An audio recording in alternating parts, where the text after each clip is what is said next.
Ce 22 mars, s'inscrivant pleinement dans la campagne nationale de la CGT de défense de l'emploi industriel, plusieurs militants du Vaucluse distribuent un tract devant Eurenco afin d'informer la population sur les risques que la casse de l'industrie fait peser sur l'avenir de notre département.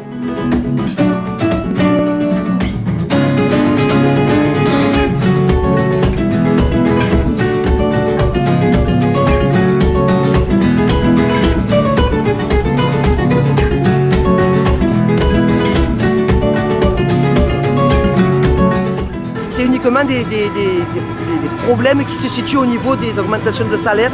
Ils refusent complètement de nous réattribuer des augmentations générales, préfèrent cibler le peu qu'ils nous donnent sur les augmentations individuelles et donc ce qui va ramener des avancements à la tête du client en fait.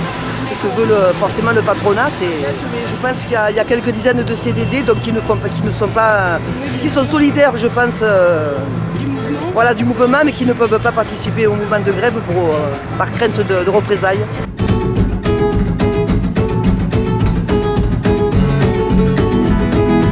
Les négociations salariales annuelles obligatoires ont eu lieu jeudi et vendredi dernier à Paris, et puis devant le refus de discuter de la direction générale, ils nous proposent 1%, entre autres en prétendant qu'on a eu depuis 5 ans 22% d'augmentation sur les salaires, ce qui est complètement faux. Donc ils nous opposent un mur, donc les salariés ont décidé de débuter un mouvement de grève. Donc on fait grève 1 heure par jour, tout quart, et à l'heure actuelle on est à 75% d'effectifs en grève. Les cadres sont solidaires du mouvement dans le sens où ils refusent de signer l'accord tel qu'on nous le présente. Ils ne sont pas dans l'action apparemment, puisque nous n'avons pas eu d'écho de grève chez les cadres, mais ils refusent de signer l'accord. C'est déjà...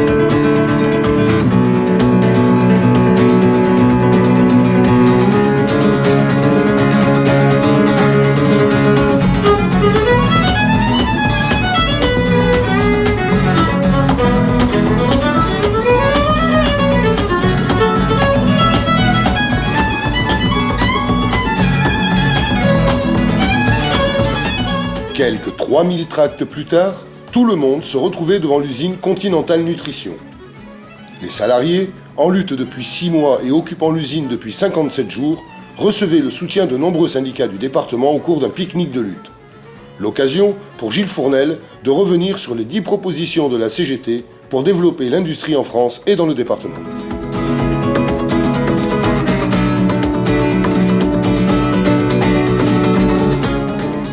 Et encore aujourd'hui, c'est Michel Solbès de l'Union locale de Sorgues qui est au fourneau, qui se réchauffe. Alors merci Michel, merci à tous les camarades pour cette initiative aujourd'hui.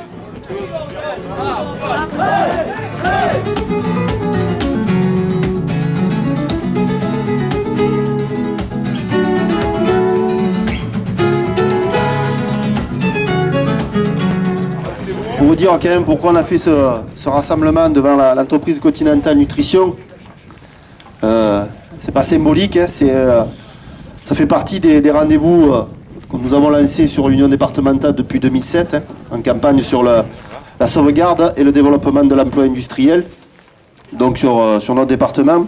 Ça fait partie aussi d'une campagne confédérale maintenant qui est lancée, et aujourd'hui l'initiative se déroule lors d'une semaine d'action dans le secteur industriel, et plus particulièrement avec des temps forts initiés le 22 partout dans les entreprises et dans les territoires. Une campagne qui va se relancer cette semaine, mais qui va durer toute l'année 2012, donc sur la question de l'emploi industriel. Nous, on pense qu'il faut stopper les politiques gouvernementales qui, aujourd'hui, flattent plus les orientations du MEDEF, hein. Je dirais, ont causé depuis 30 ans la disparition de l'emploi industriel dans certaines parties du pays et qui l'ont attaqué dans d'autres. sur deux aspects. Peu d'appropriation publique pour lancer des investissements dans le secteur industriel. Et deux, chaque fois, on renvoie à la problématique du coût du travail, en particulier donc sur le secteur industriel. D'ailleurs, sur le coût du travail, on compare souvent des pays selon les périodes. D'ailleurs, on varie. Souvent, on nous met en opposition avec les pays asiatiques. Là, en ce moment, c'est l'Allemagne. Mais enfin, quand on change de pays, mais le discours ne varie pas, c'est qu'en gros, on coûte trop cher.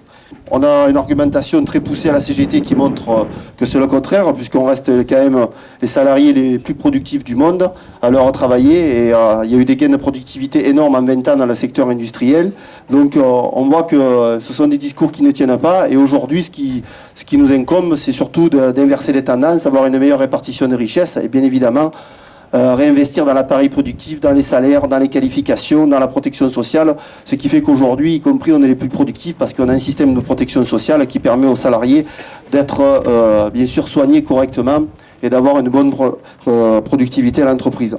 Et c'est autour de ces 10 propositions, aujourd'hui, je voudrais qu'on se concentre sur l'emploi industriel. Déjà, conditionner toute aide publique au respect des critères portant sur l'emploi, les politiques salariales des entreprises et donner des moyens d'intervention aux salariés sur le bien fondé de l'usage et de ces aides, y compris d'avoir des interventions sur les choix de gestion, un droit suspensif au licenciement dans le cas de restructuration, comme on vit ici à Continental Nutrition, comme on a pu le vivre aux papeteries de Malocène. Supprimer les exonérations fiscales et sociales sur les heures supplémentaires. Par exemple, cette année, dans le pays, il y a eu 186 millions d'heures supplémentaires au deuxième trimestre 2011, ce qui représente ou qui équivaut à 400 000 emplois donc qui auraient pu être créés.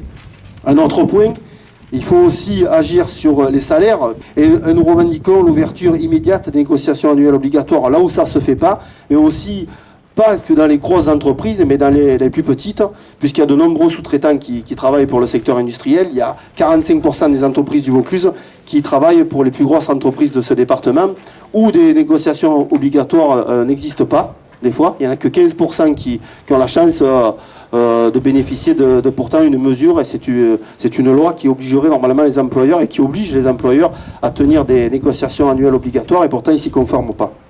Quatrième point, développer les politiques publiques et notamment dans les moyens indispensables aux politiques d'éducation, de santé, de recherche, de politique énergétique et d'innovation, car le secteur industriel il souffre aussi de ça dans le pays, c'est-à-dire un manque d'investissement productif et aussi dans l'innovation.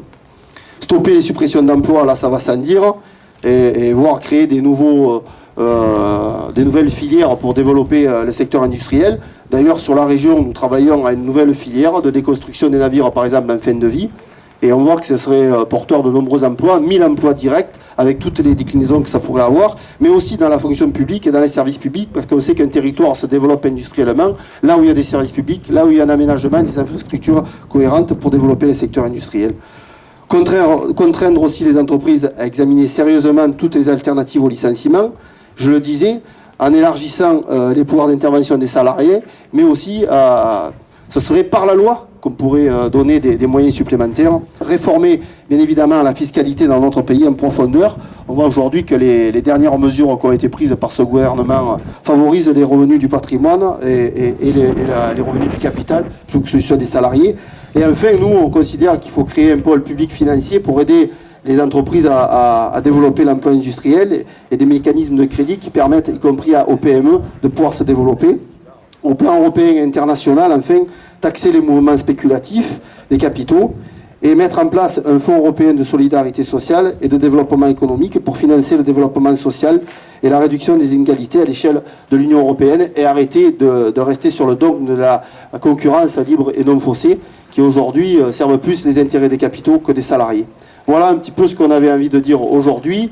Reprendre un peu nos propositions, car je dis contrer, défendre, être contre c'est bien, mais proposer c'est mieux, et à la CGT on a des propositions, et c'est ce que je voulais vous faire partager aujourd'hui lors de ce rassemblement devant l'entreprise Continental Nutrition, mais on aurait pu se rassembler dans d'autres entreprises où les luttes avec les syndicats CGT se développent dans le secteur industriel, et nous allons continuer ardemment de se battre dans le pays, puisque c'est une campagne confédérale, et plus particulièrement dans le Vaucluse, pour développer l'emploi industriel, car c'est quand même ça qui crée la richesse dans un territoire, et en particulier dans le nôtre. Voilà, merci.